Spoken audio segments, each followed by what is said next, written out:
Subscribe చేసేటప్పుడు పక్కనే ఉన్న గంట సింబల్ ను నొక్కి యాక్టివేట్ చేసుకోండి. ఆల్రెడీ సబ్స్క్రైబ్ చేసిన వాళ్ళు కూడా దయచేసి బెల్ బటన్ ను యాక్టివేట్ చేసుకోండి.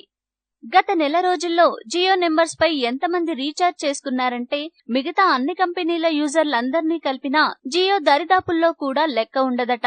ఈ విషయాన్ని ఇటీవలే పేటీఎం బయటపెట్టింది. గత నెల రోజుల్లో జియో నెంబర్స్ మీద 7 కోట్లకి పైగా రీఛార్జీలు జరిగాయంటే నమ్మగలరా? ఇప్పుడు సమ్మర్ స్పెషల్ ఆఫర్ అంటూ జియో ప్రైమ్ లో మొదటి రీఛార్జి పైన 4 నెలల పాటు సర్వీసులు అందిస్తామని ప్రకటించింది జియో. దాంతో ఎయిర్టెల్, ఐడియా అందరి మార్కెట్ దివాలా తీసింది. 4G నెట్వర్క్స్ లో రారాజుగా ఎదిగిన జియో మలి అడుగు డిటిహెచ్ సర్వీస్ల వైపు మళ్లింది.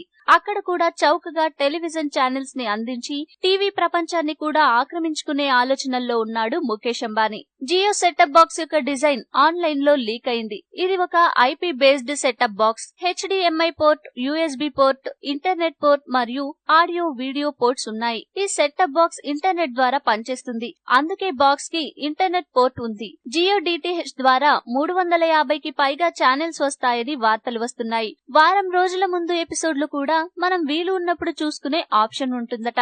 ఈ బాక్స్ యొక్క రిమోట్ లో మనం ఊహించని ఫీచర్స్ ఉండబోతున్నాయని కూడా సమాచారం. ఇక మరో ముఖ్య విషయం ఏంటంటే నెలకి 800 రూపాయలు విలువ చేసే నెట్ఫ్లిక్స్ కంటెంట్ ని కూడా జియో డిటిహెచ్ ద్వారా ప్రసారం చేయనున్నట్లు వార్తలొస్తున్నాయి. ఇక నెలకి ఈ ఐపీటీవీ కనెక్షన్ ఎంత ఖర్చులో వస్తుంది అనే కదా మీ డౌట్. మనం ఊహిస్తున్న దానికన్నా తక్కువ ఖర్చులోనే మనం జియో డిటిహెచ్ సేవలు పొందవచ్చు. ఇప్పుడున్న సెటప్ బాక్స్ల సర్వీస్ల కంటే 40 నుండి 50% తక్కువ ధరలకే జియో డిటిహెచ్ సేవలు అందుబాటులోకి వస్తాయని అంచనా. ఇదే జరిగితే ఇప్పుడు ఎయిర్టెల్, ఐడియాల పరిస్థితి ఎలా తయారయ్యిందో రేపు సన్ డైరెక్ట్, డిష్ టీవీల పరిస్థితి అలా తయారవుతుందేమో.